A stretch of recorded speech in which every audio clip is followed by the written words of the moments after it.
Salut les amis, je suis Tai et bienvenue sur le riz jaune. Aujourd'hui, une recette de kimbap, ou gimbap selon comment on l'orthographie.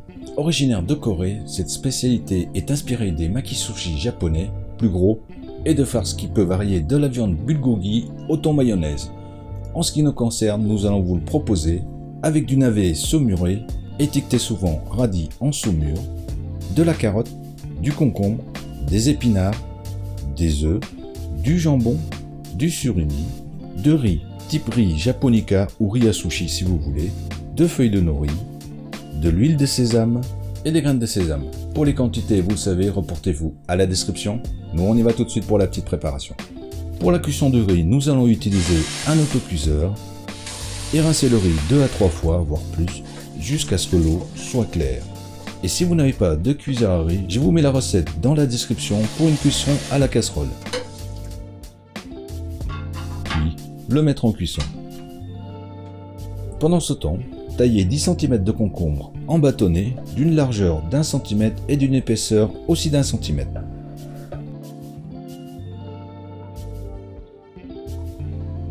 Faire la même chose avec le navet en saumure.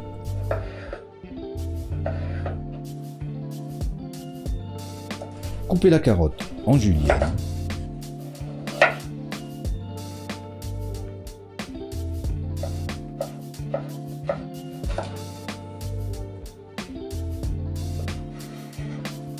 Pour les épinards, on retire tout simplement un peu de l'extrémité au niveau de la racine.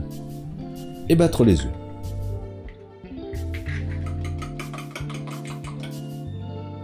On passe à la cuisson en commençant par les grains de sésame que nous allons toaster, puis on réserve. Ensuite, dans une sauteuse à feu moyen, une cuillère à soupe d'huile. Faire revenir 1 à 2 minutes les juliennes de carottes avec un peu de sel. Et on réserve aussi.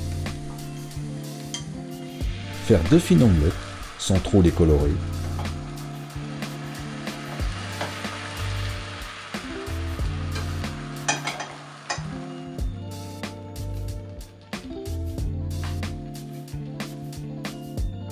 Que l'on réserve aussi.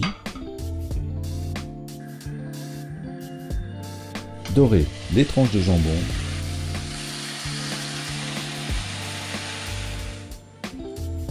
Ainsi que les bâtonnets de surimi.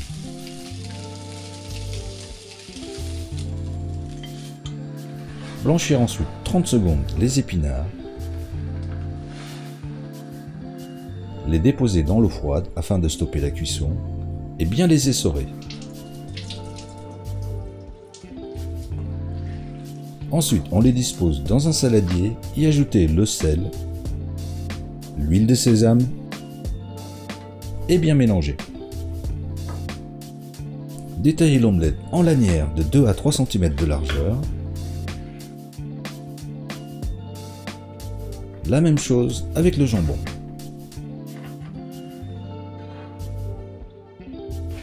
On termine avec le riz que l'on mélange avec le sel et l'huile de sésame.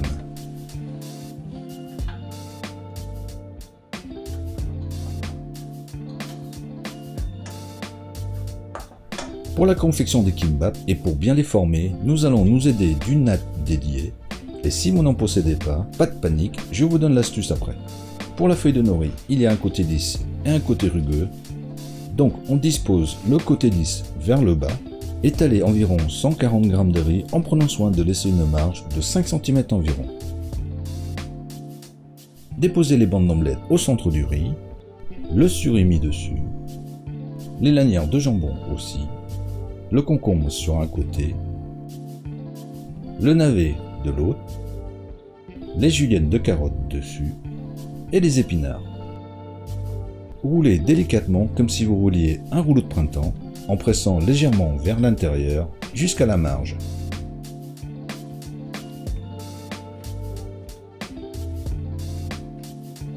Humidifiez celle-ci d'eau.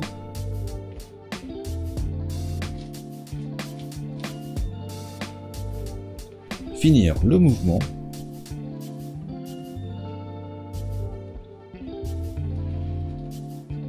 Et enrouler la natte sur le kimbap.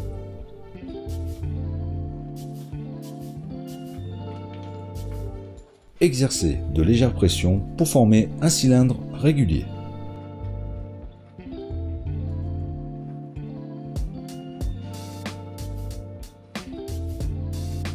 Donc, si vous n'avez pas de natte dédiée, nous allons utiliser tout simplement le sachet des feuilles de nori que nous allons envelopper de film transparent.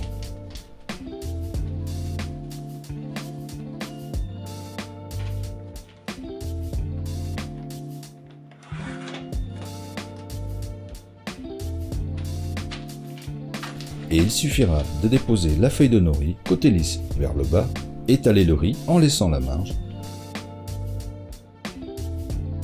déposer l'omelette, le jambon, le surimi, le navet, le concombre, la carotte, les épinards, rouler, humidifier,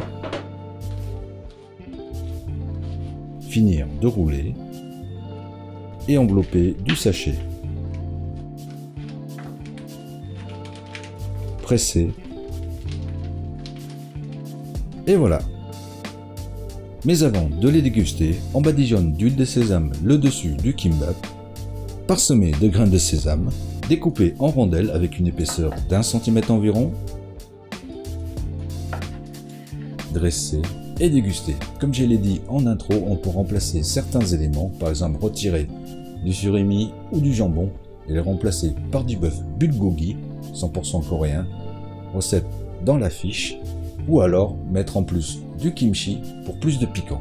Et on pourra même faire du 100% végétal qu'avec des légumes. Voilà, toujours aussi simple et efficace comme d'habitude. Alors, en attendant de vous retrouver pour une nouvelle vidéo, on vous dit à bientôt et bon appétit!